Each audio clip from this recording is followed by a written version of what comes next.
Yan, good morning kaibigan. Ito yung bagong direct ko. Actually 11 days siya ngayon. Ang variety niya is 216.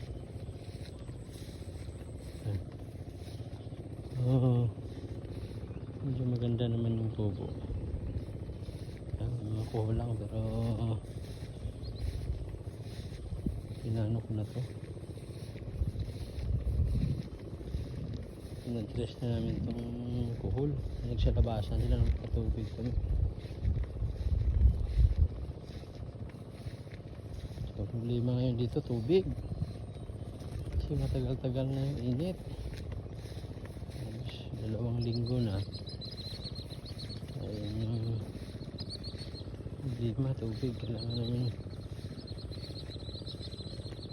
ito naka 3-2 days ako nagpaano to, nagpa water pump. At naman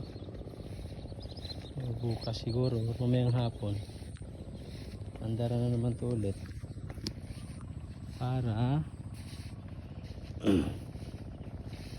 madagdagan yung tubig at saka ano ko palitan yung tubig kasi matagal na ito, 4 days na to dito yung mga tubig na nakaraan. Mainit ito, kailangan dagdagan palitan.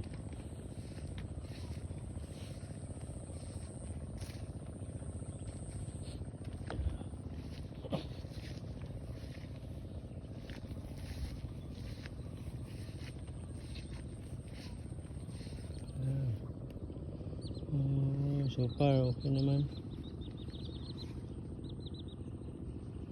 Yung dito lang na side yung ano kulang sa tubig, yung medyo mataas.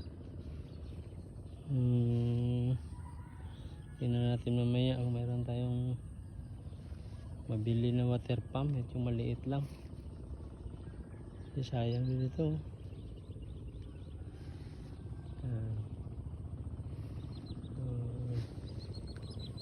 Medyo maganda naman yung tubo niya. Babantayan namin.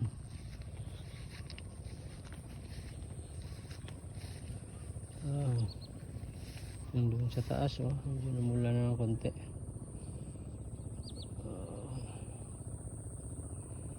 Kailangan to siguro man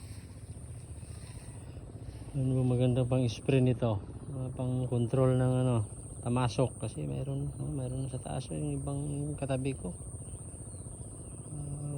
pumula na yung ano niya, pumula na yung palay. Yung sa taas yung tubo dyan na konti, amin din yan. Ano na yan, hintayin na lang yan kailan harvest.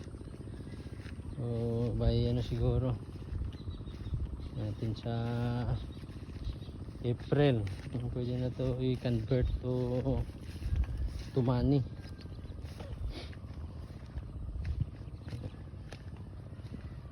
Dito.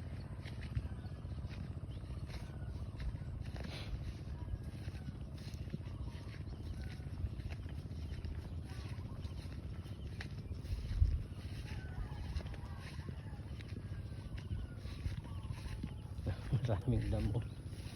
Nagpa-spray ako ng isang araw ng Juron saka to 4D. Ano na epekto? Namula na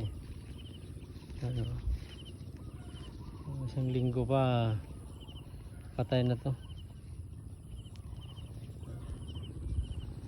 Ito yung area ko.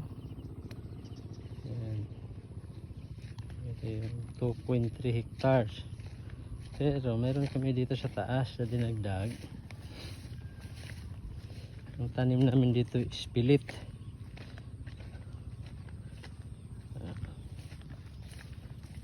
Ito, pilit ito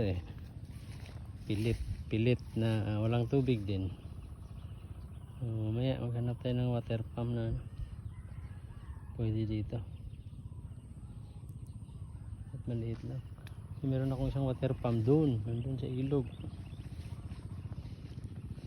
Ayun, nandun lang yun. Hindi natin tanggalin yun doon. Yun lang. Thank you.